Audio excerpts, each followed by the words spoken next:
वसुंधरा शक्ती news, आपले हक्काचे news channel. नमस्कार, मी सुप्रिया तोडकर, वसुंधरा शक्ती न्यूज चॅनल मध्ये आपले सहर्ष स्वागत। पाहूया आजच्या ठळक बातम्या। गेल्या 15 वर्षात खासदारांकडून कोणतीही विकास कामे झाली नसल्याने सर्वच घटक नाराज। सत्यजित पाटील।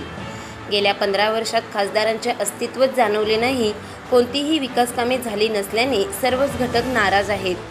जनतेचे प्रश्न सुटणार नसतील तर मग पुन्हा खासदारकी हवी कशाला, असा सवाल धैर्यशील माने राजू शेट्टी यांचे नाव न घेता महाविकास आघाडीचे उमेदवार सत्यजित पाटील यांनी केला।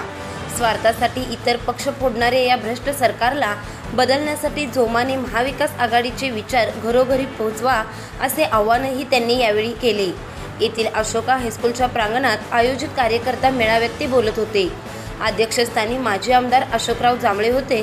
सत्यजित पाटील सरोडकर यांनी वस्त्रोद्योगाचे प्रमुख केंद्र असलेल्या या नगरीची सरकारने घोर फसवणूक केली आहे।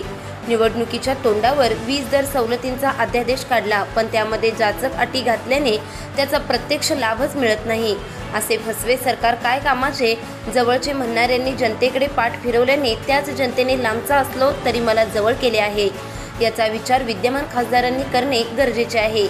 इचलकरंजी सारख्या मोठ्या शहराला पाणी टंचाई जाणवते, हे भूषणावह नाही। आजवरच्या प्रतिनिधींनी त्यासाठी काय केले, असा सवाल करत राजकारण न करता पाणी प्रश्न सोडवला पाहिजे।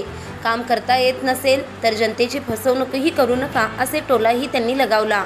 इचलकरंजीकरांना स्वच्छ मुबलक पाणी मिळण्याचे कैलासवासी नितीन जांभळे यांचे स्वप्न पूर्ण करण्यासह इचलकरंजीचे प्रलंबित प्रश्न सोडवण्यासाठी सर्वांनी मला पाठबळ देण्याचे आवाहनही त्यांनी केले। सत्यजित पाटील सरोडकर यांच्या हस्ते कैलासवासी नितीन जांभळे यांच्या प्रतिमेस पुष्पहार अर्पण करून सभेला प्रारंभ झाला। सुहास जांभळे यांनी शहराचा पाणी प्रश्न सोडवण्यासाठीचा लढा चालू ठेवून प्रलंबित प्रश्न सोडवणे हीच कैलासवासी नितीन जांभळे यांना खरी आदरांजली ठरेल। त्यासाठी सत्यजित पाटील यांना मताधिक्याने निवडून देण्याचे आवाहन केले। माजी आमदार अशोकराव जांभळे यांनी मी नगराध्यक्ष असताना कृष्णा योजनेला विरोध असतानाही त्याचा ठराव केला, मात्र आता शहराला शुद्ध पाण्याची गरज आहे, त्याची जबाबदारी घ्यावी। IGM रुग्णालय, नाट्यगृह, राजाराम स्टेडियम, जलतरण तलाव हे माझ्या नगराध्यक्षपदाच्या कारकिर्दीत झाले, असा टोला त्यांनी कोणाचाही नामोल्लेख न करता लगावला। पाणी प्रश्नावर 2 खासदार झाले, ते दोघेही आता जाणार असून आपणच आता पाणी प्रश्न सोडवूया, विजय आपलाच असल्याचे सांगितले।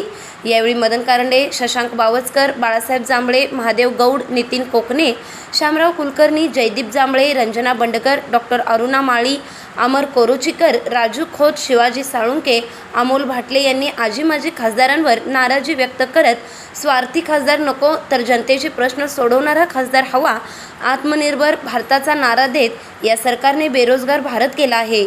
बेरोजगारी वाढली आहे, शेतकरी आत्महत्या करत आहेत, मात्र शेतकऱ्यांचे नेते म्हणवणारे केवळ निवडणुकीतच दिसतात। ज्यांच्यावर विश्वास टाकून खासदार केले त्या दोन्ही लोकप्रतिनिधींनी जनतेची घोर फसवणूक केली आहे। गेल्या 10 वर्षात भाजपाने आपले कमळ फुलवताना राजकारणाचा चिखल केला असून या भाजपसह गद्दारांना आता जनताच धडा शिकवेल। त्यामुळे सत्यजित पाटील यांना मताधिक्याने विजयी करण्यासाठी महाविकास आघाडीचे विचार घरोघरी पोहोचवण्याचे आवाहन केले।